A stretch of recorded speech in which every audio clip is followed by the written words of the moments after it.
The following program was made possible by the generosity of those who have determined to hold fast to the true Roman Catholic religion, as expounded by the Roman Catholic Church before the disasters of Vatican II and the so-called New Mass.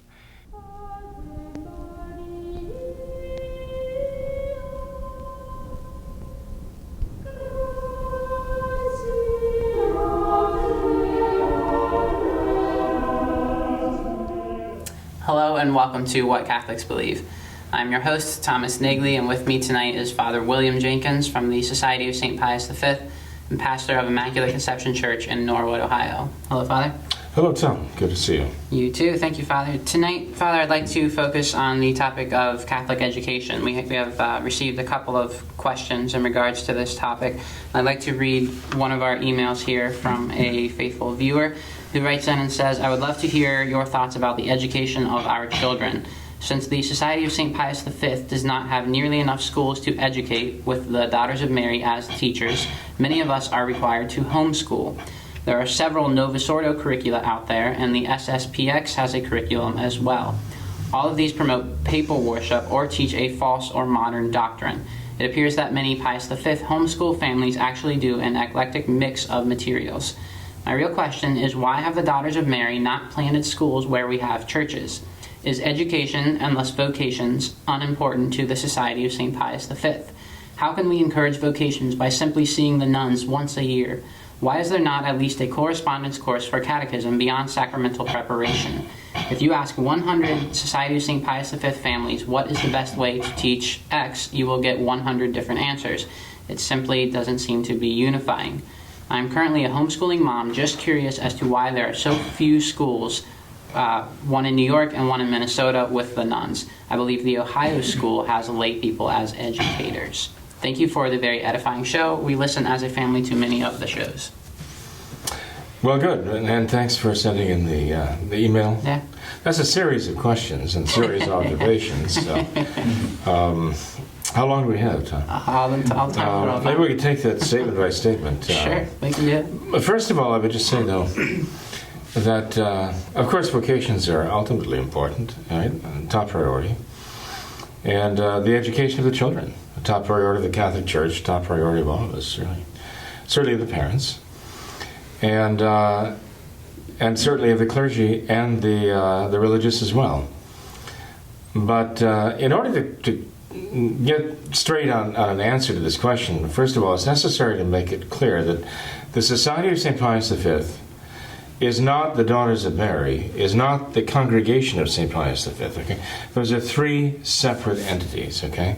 They work together, but they're not identical, okay? So the Daughters of Mary do have schools in Minnesota and in New York, and they are conducted by the Daughters of Mary, not really by the Society of St. Pius V. We consider them St. Pius V schools, but when you say Society of St. Pius V, you've got also the Congregation of St. Pius V, which is a separate entity, and it is, shall we say, its operation is something separate too. So we don't have control, the priests of the Society of St. Pius V don't have control over the Daughters of Mary, nor should they, really. And the Society of St. Pius V does not have control over the Congregation of St. Pius V. It's set up as a separate entity to meet a very special need, okay? And the Daughters of Mary and the Congregation of St. Pius V are so constituted that they send out their members to teach schools and staff missions and parishes. They send them out in groups of 3, 4, so that they can live in a religious community, okay? So the priests of the congregation and the sisters of the Daughters of Mary actually are bound to living in community and to have the community life of the divine office and all the other benefits of the Catholic community life, the religious life of a Catholic religious community. The Society of St. Pius V doesn't have that restriction. We go back to the days when the Novus Ordo would come in, and people everywhere were crying out for the traditional faith or traditional Mass. And we had to be like the light cavalry. We just had to go wherever was necessary and travel wherever, sort of like the missionary priests of old, And so, if one were to examine, for example, the early history of the Catholic Church in the United States of America, they'd find the missionary priests did arrive. They often belonged to religious orders, but they were dispersed throughout the countryside at various missions, and didn't really get to live much of the religious life, the community life that they had signed on for, as it were, when they entered the community, whether it be a congregation or a religious order, such as the Jesuits with the North American martyrs. They had to lead some very solitary, very rugged, pioneering kind of lives out there. The Society of St. Pius V came into being as part of that arrangement, where we just had to go and travel wherever we could, as much as we could. Sometimes we'd be offering Mass on Sundays in 4 different states and 5 different missions, and beginning even at a Christmas midnight Mass in one state and ending up in another state 1,000 miles away, beginning another Christmas midnight Mass, but to end Christmas Day in another time zone. So the congregation was not basically set up to have that kind of life. And this is fine. I mean, they have a stability of a religious community, and that's a good thing in itself, I believe. But that means they have to have developed to a certain point where they can begin to send out 3 or 4 priests at a time to staff places here and there. The same with the sisters. I mean, the sisters' communities have grown quite wonderfully. To send out the number of sisters necessary to staff a new school here and there is quite a tall order. That is certainly going to be done in the future, no doubt about it. But I cannot answer for those decisions, what is done and what isn't done, because I have no control over it. I'm not in the proceedings and deliberations for that, so I don't know. But I would say this. I mean, apart from the question of what the Daughters of Mary do in terms of staffing schools and the decisions made for the congregation, priests, and so on, I would say this, that certainly the education of the young is much of a priority for the Society of St. Pius V, for the Daughters of Mary, for the Congregation of St. Pius V, as it is for the Catholic Church throughout history. The Church herself has told us how important that is. So we know that, we understand the parents prioritizing the education of their children. What I've wanted to do, and this I can't answer for because it's something that involves me, what I wanted to do for years and years now is to establish a homeschooling program that would be headquartered at Immaculate Conception Academy here in the Cincinnati area, and have that homeschooling program conducted from our home base, my home base here. To get a homeschooling program going is very hard to do. It takes enormous resources. We do not have those resources. At this time, we do not have those resources. You mentioned the Society of St. Pius X. They have vast resources compared to ours. I mean, what we do with a nickel, I don't know that they are accustomed to doing what we do with very limited resources.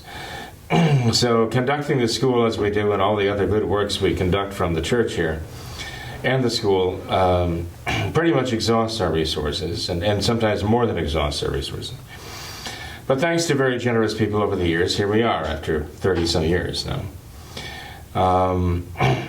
It is my hope that in the future we will have the resources necessary to be able to power, direct, supply a homeschooling program for traditional Catholic families throughout the country. We are now at Immaculate Conception Academy. As I say, I'm limiting my comments there because that's the only, that's Right. where I have any right to speak. I don't have any right to speak anywhere else. But we are trying to partner with the Classical Latin School Association out of Kentucky, and to become ourselves accredited or certified by the CLSA. We've had some exposure to them, gotten to know them, they've gotten to know us, and it's a very happy relationship. We're very much in favor of their program. We believe that it is a very powerful educational method. We intend to follow it at the Immaculate Conception Academy. That doesn't mean to slavishly follow it, because they don't require that one take every book that they use and follow it down to every last period or exclamation point. We have a traditional Catholic school, and we follow the traditional Catholic faith, absolutely, and that is what animates our education. And the traditional Catholic faith is prominently present in every subject that we teach. So it must be. That is our goal, and that is what we want to accomplish finally, okay? It's not something that you simply wave your hand and it automatically happens. It takes a lot of effort to make it so. But that's our goal. We've been adopting the classical program more and more because it is the tried and true program. Actually, not only of pagan antiquity, but mostly it's the program of the Catholic Church. That has been what is successful because the Church understands how the human mind works, how the human soul is designed by God. And so the classical program, with its development of the ability of the mind to think, to the mind to know, to think, to reason, and so on, is perfect for the development of the human being as God made us. And that's what we intend to use. We intend to animate that program with the Catholic faith. That doesn't mean that we're able to do that. I mean, it would take a saint to be a perfect educator. And you'd have to have a school of saints to be the perfect school, right? So no one here is claiming to be a saint. We're aspiring to sanctity, of course, but the more we aspire, the more we realize we're very far from that goal. So in any case, it's a work in progress. What I would like to do, finally, after all these years of dreaming about this, and actually taking some steps in that direction, but finding it not possible to follow through to completion in the past. What I'd like to do is secure the accreditation or the certification of the Classical Latin School Association and begin to, in earnest, I guess you'd say, craft or develop a homeschool program. Sure. And what that probably is going to require is that we begin to build from the ground up. To simply create a program out of nothing is beyond our powers. Only God can create out of nothing.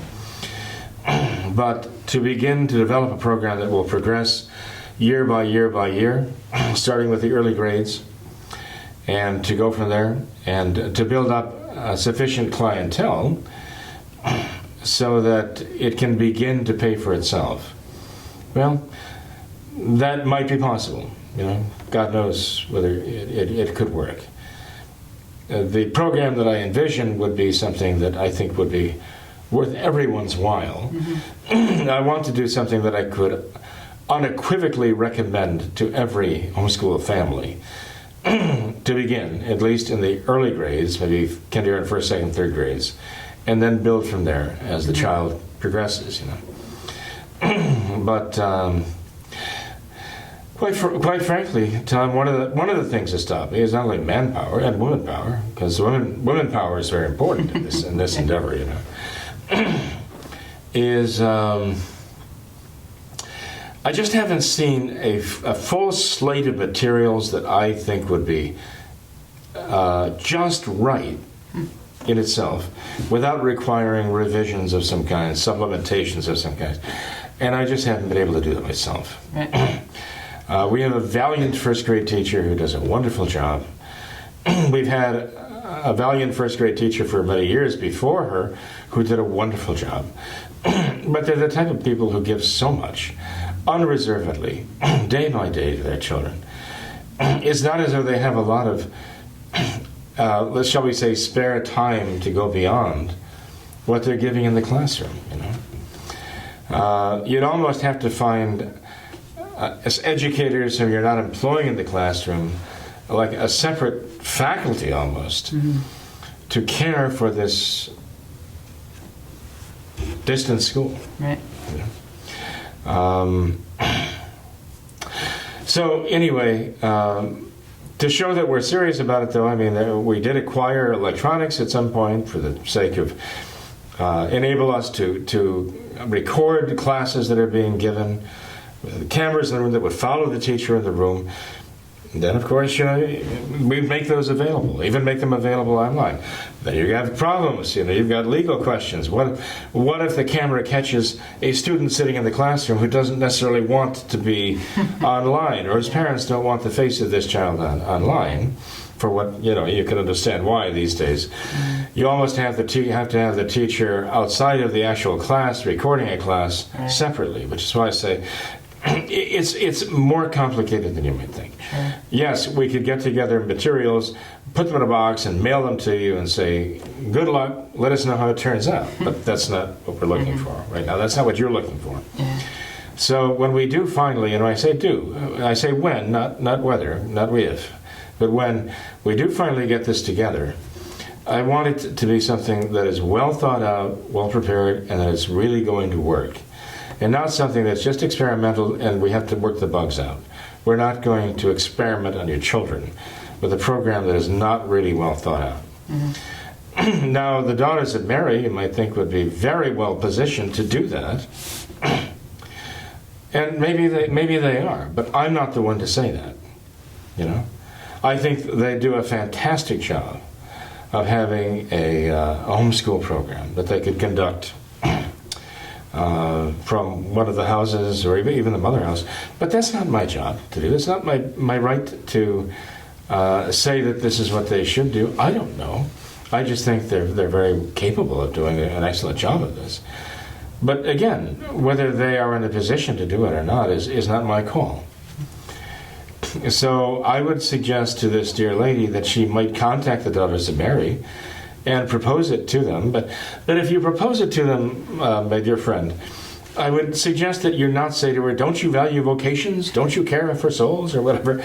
Because the answer is yes, of course they do. You know, that's why they follow their own vocations, for that very reason. So you don't have to make it kind of a, you know, I'm going to poke you in the eye sort of thing to get your attention. Just make it very positive, you know, and let them know that you are interested and would love to see this and await the day that they can do this, and you know many others who would also love to see this happen too. I do too. I know there are many, many people in all the missions I serve who would sign up in a heartbeat. They'd have their children enrolled as soon as they found out. In fact, some of the people have already had their children enrolled, you know, in spirit for years. They're just waiting for it to happen.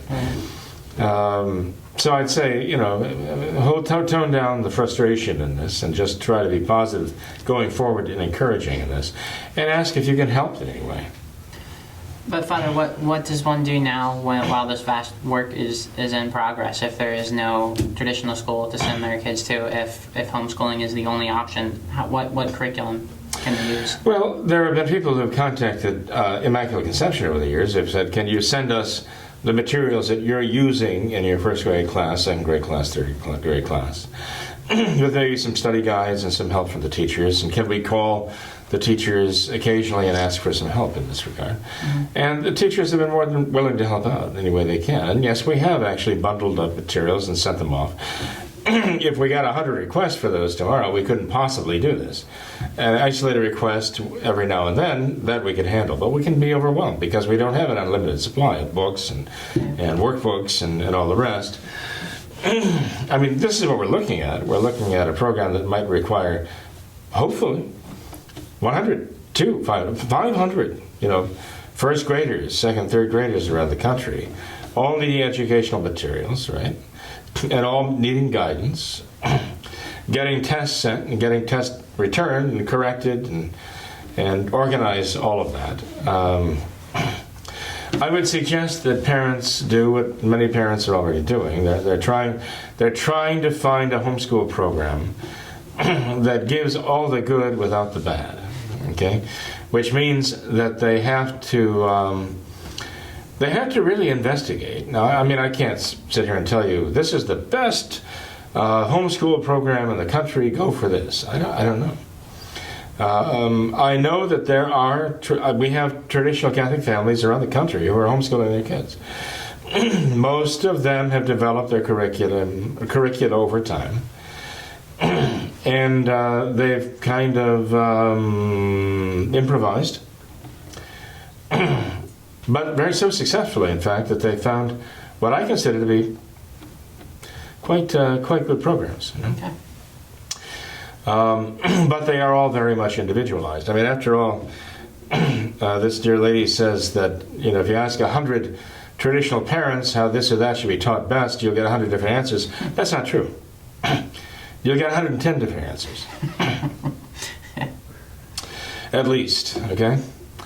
But I know what works for certain families, and we've had very, very uneven results. I mean, I see some families who homeschool extremely successfully, and they are preparing National Merit Scholars, and in cases, more importantly, they're preparing saints, But other homeschool programs just don't seem to work very well at all. And parents whose children come out of those programs after years, and they're years behind in their reading ability and their computational ability and so on. And I think the reason is because it takes such dedication. It's superhuman. It's a superhuman task. And it really requires... a mom can do it on her own, but it's a superhuman task. She has to be super mom, has to be teacher, and ideally, it's dad too. No matter how late he gets home from work and how tired he is, his involvement in the homeschool process is extremely important. Because not only does that kind of supplement what mom is teaching, complement what mom is teaching, but it also gives the children a sense of how important this is, that dad's on board. If dad's not on board or appears to be kind of disinterested in this whole thing, the children are going to suffer because they're going to figure, okay, this is mom's thing, and dad doesn't really think this is that important. But so dad's involvement is very important. For example, with prayer, usually mothers are the agents who teach their children the words of the prayers. But that's not the same as teaching the children to pray. Because the time comes in the child's life when the child has to not only know the words, but has to realize the importance of prayer. And when the children see their dad praying, that really magnifies in their minds the importance of this. Not that they say that their mother's praying is not important, but their dad praying also adds to it a dimension that they don't have otherwise, and really drives home the point. This is important. This is important. Mm-hmm. We should do this, especially with boys. That's indispensable with boys. So, and the same with the homeschooling program. I haven't reviewed the homeschooling programs. There are others who have. I would like to hear from some of our readers, some of our watchers and listeners, their thoughts about homeschooling programs. You know how when you see whether they have a 5-star rating and you get 3.5 stars or 4 stars or whatever. I don't know that they rate these homeschool programs this way anywhere. I have no idea. And even if they did, it would depend on what the individual rater is looking for in the program. They might not all be looking for the same thing. One of the best things that I think we could do to start with, and again, this is in the back of my mind, how do we get off the ground? How do we start this thing? Would be to start a homeschool religion program. Because what I'm hearing from homeschool parents is, okay, I've got a program, we've got good math, we're using the textbook, we need Saxon or whatever else they're using that they think is successful. We've got a good reading program, we've got good grammar program, my kids are learning to diagram, and they're learning to write well. But what we're not getting is a good religion program with this particular homeschool, as she says, right? We're getting like poetry, worship. Francis, for example, no matter what he says, even when he says blasphemous things, that God cannot be God without man, and there is arguing among the persons of the Blessed Trinity, although outwardly they try to show unity, there's no unity within them. I mean, these are all blasphemies. And of course, if you have a homeschool program that tries to, in any way, justify, let alone lionize or canonize these things, even just try to justify or ignore them, you've got a problem. It's not honest. So if we could get a homeschool religion program that people could use to incorporate into their homeschooling program, right there I think you'd have an excellent endeavor. Right? Maybe we can get that going early on. I don't know. Maybe you can help with this. But I want the parents, such as this dear lady, to be of help to us and give us an idea what they see is most needed out there and in what form. Mm-hmm. If they want video programs online, can we do it through this program? Have a course of study through this program. We do have the catechism, the brief catechism for adults, treated online. Could that be helpful to them for, let's say, their high school kids?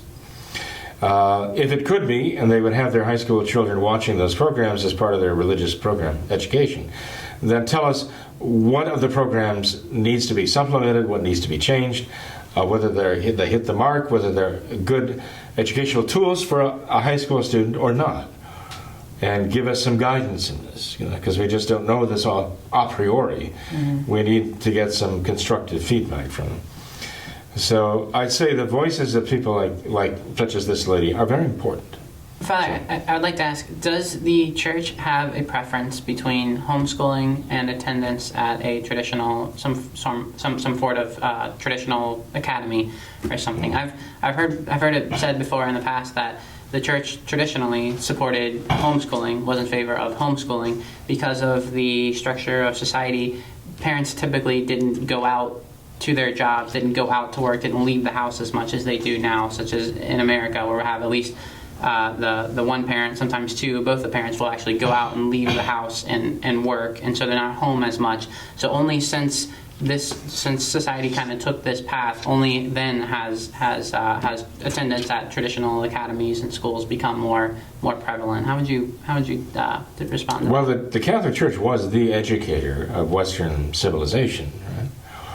And even the enemies of the church have agreed with that and the importance of it, And you'd see not only the Jesuit universities of the 1600s, 1700s, and so on, but where even the enemies of the church would continue those, even after the church had suppressed the Jesuits.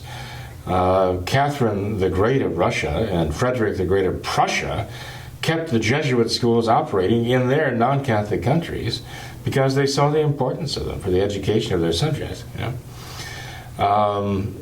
But you find St. Thomas Aquinas in the early 1200s, at the age of 6, being taken to Monte Cassino to enroll there with the monks to study.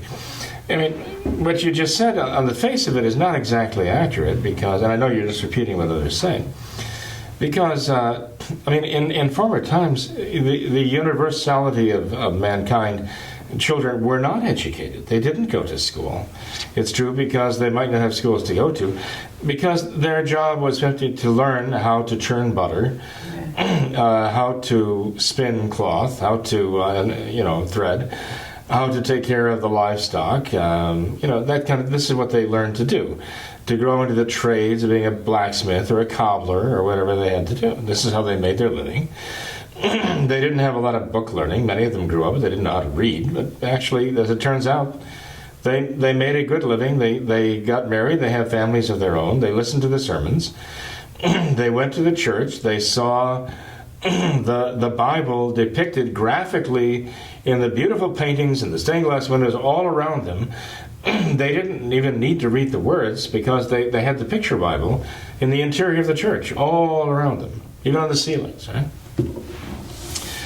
And they were very intelligent people. It's not that they were foolish, stupid, ignorant people. They actually had a lot of very, very common sense and had some very deep thoughts, these people. Deep thoughts about God, deep thoughts about their fellow human being, deep thoughts about society, and so on. So, it would be a mistake to say, well, gee, they didn't have the education we have now, so how could they be smart, They were in many ways much more smart, much smarter, and had much more common sense than, well, look at the highly educated today. Yeah. And it's as though, what can you say about them? It's sad. It's really sad. Some of them are most highly educated people you meet with today could not even hold a candle against a caveman, even daily survival. Sorry, I don't mean to offend the caveman either, but the point is, education today is not really education at all in many cases. But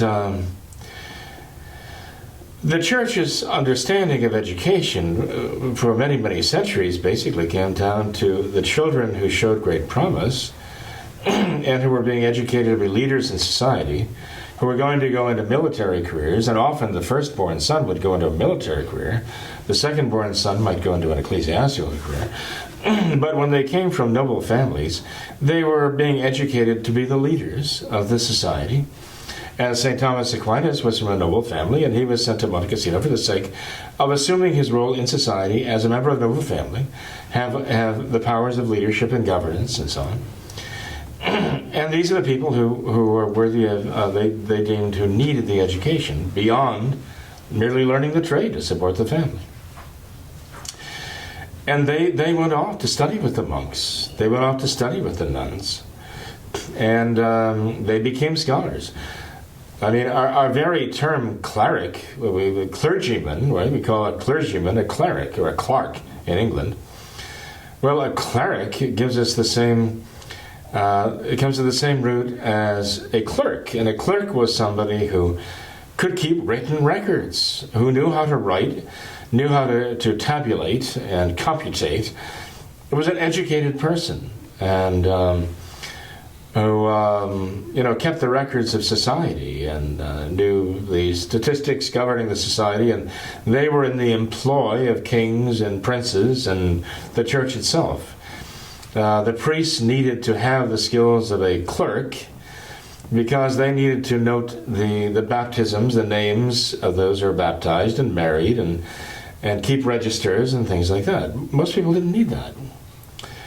So the church really was the educator of society back then. And yes, they did send their children away to be educated in schools, often at the early age of 5, 6 years old.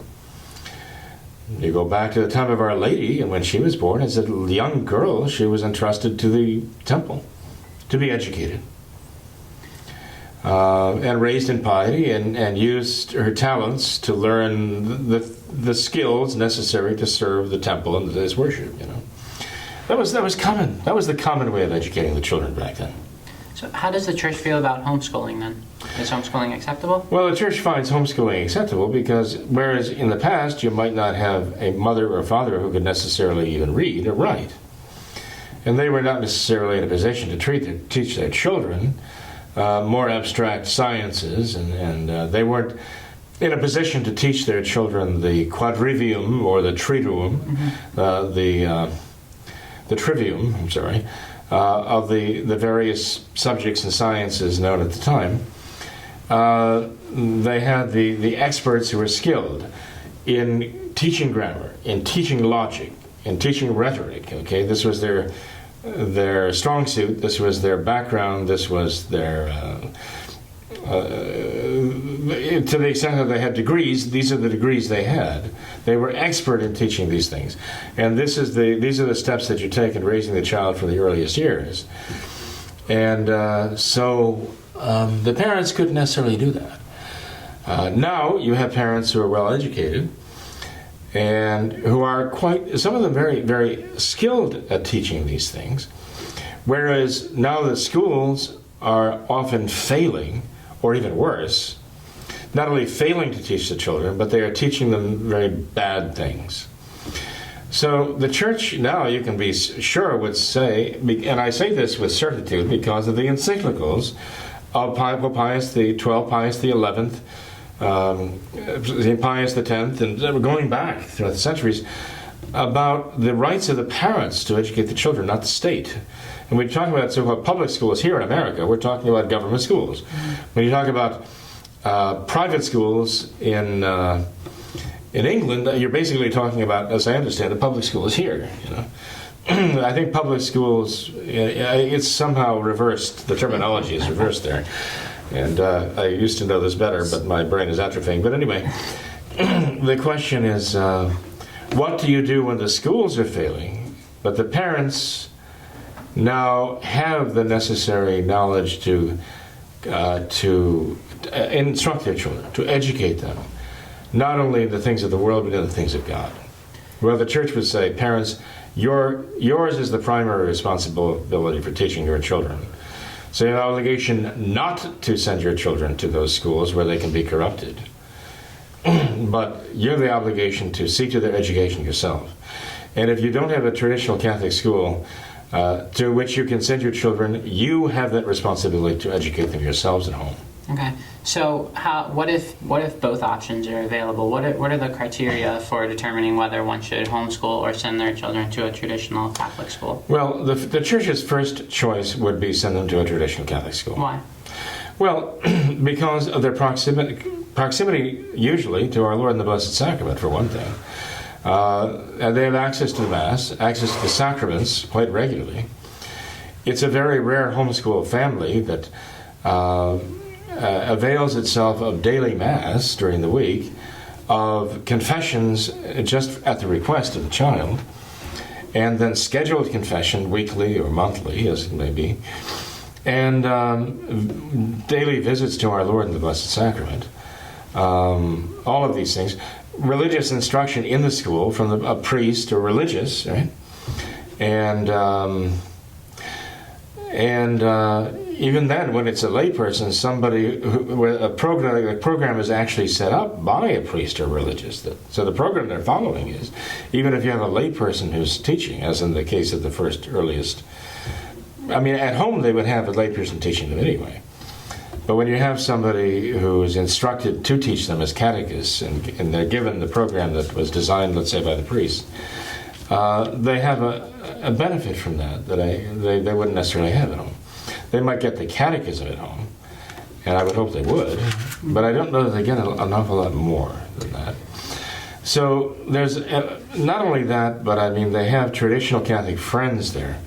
Now, some homeschooling parents say, that's exactly what I don't want, because there are so many different standards among traditional Catholic families. I don't want my children mixing with those other children and those other families, because our family is better than the rest. Or, even if our family is not better than the rest, we're different and we want to keep it that way. We don't want our kids going to school, or our children going to school, talking to children who are being raised in a different way, in a different home, being allowed to watch certain television programs, being allowed themselves to go frequent friends in the neighborhood who knows what language they use, right?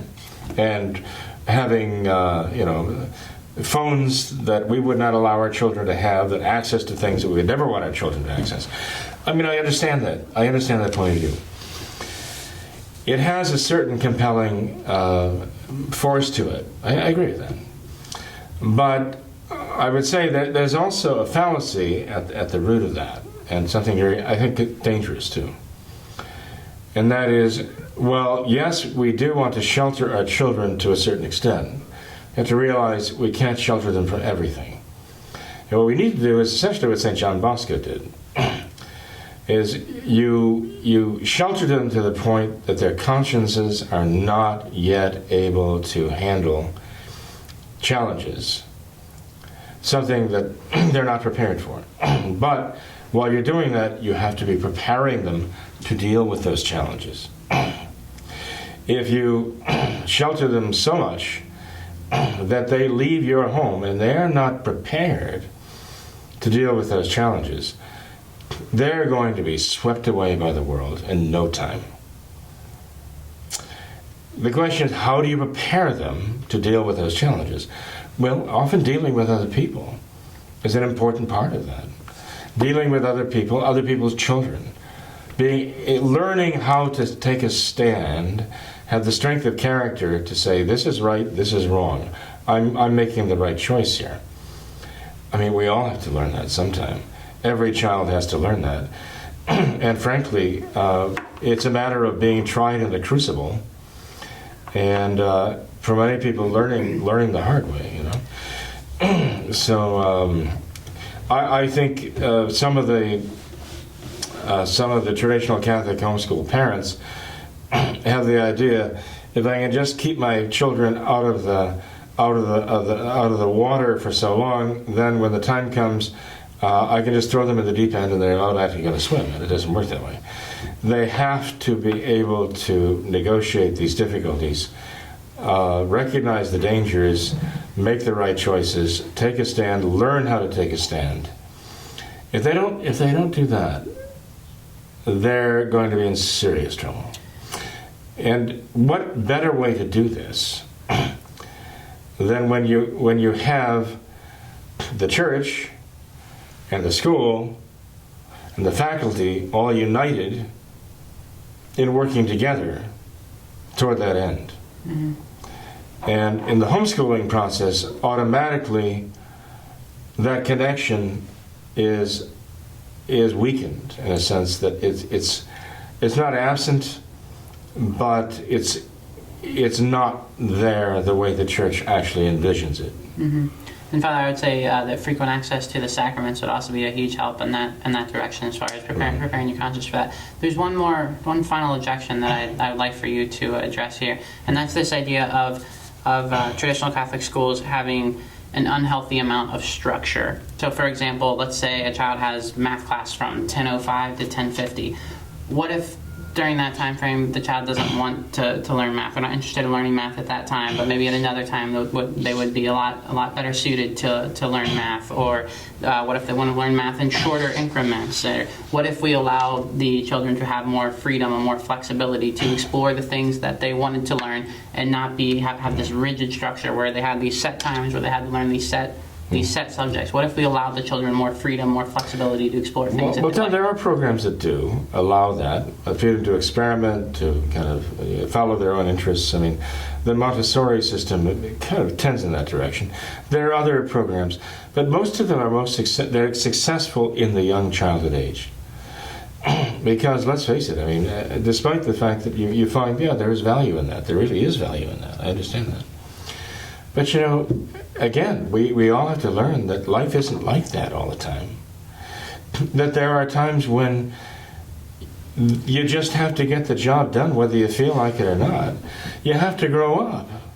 And you don't want your child growing up into, okay, maybe when you have a 4 or 5 or 6-year-old child, that's nice, okay? They learn, they love to learn, they experiment, that's wonderful. I personally favor that myself. But at what point does it have to come in the child's life? And I think you'd agree it has to come in every child's life, when the child can sit down and actually get the work done, whether he particularly feels like it or not. What age should that be? Well, it depends on the maturity of the child. But it is also a demand you make that helps the child to mature, too. It's not just as though, let's wait until the child is ready to do that, because most children are never going to be ready to do that. There comes a time when you have to introduce that idea into their lives that, mommy and daddy have to take care of certain things when they can. They don't have the right to do, or the power, or the flexibility, or whatever, to do whatever they feel like at any given moment. Like mommy says, I don't feel like cleaning Washing your clothes, no, when I feel like it, I'll get around to it. Mommies don't do that. Daddies don't say, well, yeah, I know you need to eat, and for that reason I need to make money, and I'll make some money when I feel like it. Right now, I'm going bowling with my friends, or I'm sitting watching the ball game or whatever. Moms and dads don't have that flexibility. They had to learn somewhere along the line. That doesn't go in the real world, so to speak. So the child, again, has to learn to do that. And the only way the child's going to learn to do that is if you require the child to learn to do that. So what you need to do, I think, as a parent, is for those early years, fine, let the child explore. Explore with the child. Encourage the child to explore. But as the days, not just the years go by, or the months, but as the weeks and the days go by, be introducing more and more the idea there are certain things we have to do at certain times, and we have to do our best with what we have and however we feel at the moment. To begin to form the ideal of the child's mind darkened by original sin and given over to self-will and the passions, to get the idea into the children's mind, we have to discipline ourselves. Discipline is something extremely important, and even discipline is something absolutely necessary. You're not going to survive without it. You're not going to save your soul without it. The message of do what you want when you want, we'll wait until you get around wanting to do what we want you to do, is a way to send a child to hell. So you have to inculcate in the child's mind the necessity of being under some kind of law, the necessity of disciplining his own will, his own curiosity, his own passions, and get him used to the idea, there are times there are certain things we have to do whether we want to do or not, and whether we feel like we're ready to do them or not. If my mom tells me to go clean your room, I cannot just say, yeah, okay, and when I feel like it, I assure you I will, when I feel like it. That doesn't work. Why would that work in the matter of applying the mind in education too? So, again, that's, I think, a strong suit of the school as opposed to the home school, because it's too easy in the home school to never get beyond that mode of doing what you feel like when you feel like doing it, not pushing it. Because it's easy to have the undisciplined mind come out of that. Again, there are certain parents who are very, very good at disciplining the minds of their children, but not all. And that's why I think some programs of homeschooling are very successful, others are not. Sure. It often depends on the personality of the child, too. But you don't want your success or failure to depend on whether your child is, let's say, the ideal candidate for a homeschooling program, and those who are not just don't make, they never escape the need for, being in the snowflake environment. Again, I mean, if the children go to a school, they do have a certain regimentation there. But that's why people have sent their children off to military schools for so long. That's why the church had the children sent off to the monks, because they learned to follow that order that is there. And if there's one thing children need to be able to think rationally, it is order in their lives. This is something that not every homeschool program is going to be able to give them. Sure. They need to have a very ordered existence to see the rationality and the logic and the regularity of things, to begin to put it together in their minds. When do they need that? When they're a month old. They need to live in this world long before they reach the age of reason. It's what helps them reach the age of reason, actually, that ordered experience, not living in chaos and disorder and whatever comes next, So I think the school environment helps with that, if the school is conducted properly, okay? I mean, you can get schools where there is no order reigning. You can get schools where it's the iron-clad fist, no allowances for children, being children, But there is a real balance there that is beneficial for the child to learn the benefits of charity, justice, being reasonable, but also that there are certain expectations of the child that the child really has to live up to. Reasonable expectations for the child's ability at that time. And the child also has other classmates who are also involved in that same process. And that itself, I mean, the child is not isolated. The child can have certain friends, and they're kind of going through this experience together. And that can help reinforce this idea too, and make it not as though I'm isolated, I'm an independent agent here, just doing this on my own and my own family, and like we're our own planet. But having friends they can also experience that with are very important to encourage them and reinforce that. So there are homeschool environments that are really good, and I've seen them produce wonderful results, intellectually and spiritually. There are certain school environments that I know are not so good, okay? For one reason or another, okay? It's not automatic that one is perfect, the other is very imperfect, okay? But I have seen, if I were given the choice between what I would consider the perfect homeschool environment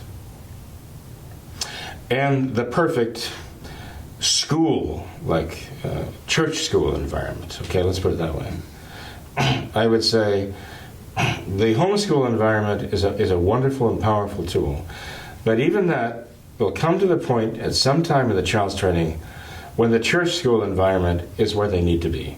At some point, that's where they should go.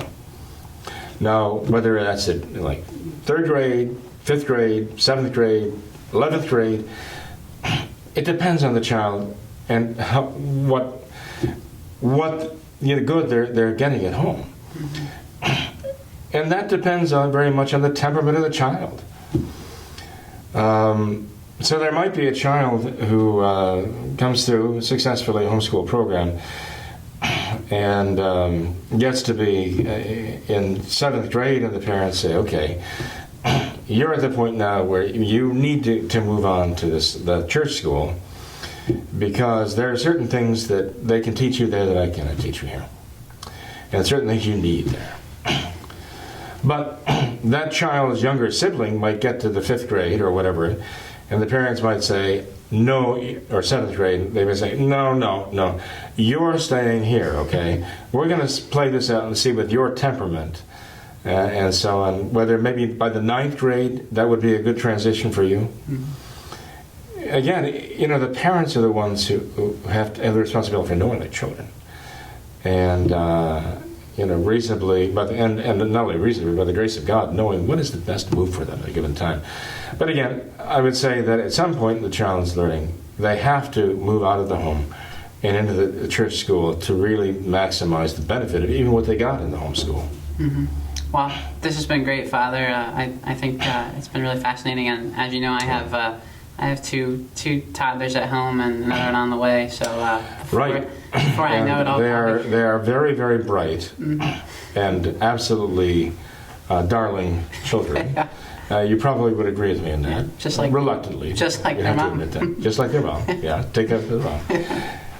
And I think somewhat their dad too. Yeah. But and I'm sure they have a very blessed future in heaven. But getting them there, that's the challenge. Yeah. Well, we'll see what happens. You've got work to do. Yeah, that's true. Well, anyway, Father, thanks for being here tonight and for answering all those questions. Hopefully we've answered our viewer questions. I hope so. I'd sure like to hear more. Definitely. We can do that. Thank you. Thanks to all of our viewers as well for watching this episode of What Catholics Believe. Until next time, we ask that you all remember the words of Our Lady of Fatima, to consecrate yourselves and your families to the Immaculate Heart of Mary, and to pray and do penance. Thank you, and God bless you.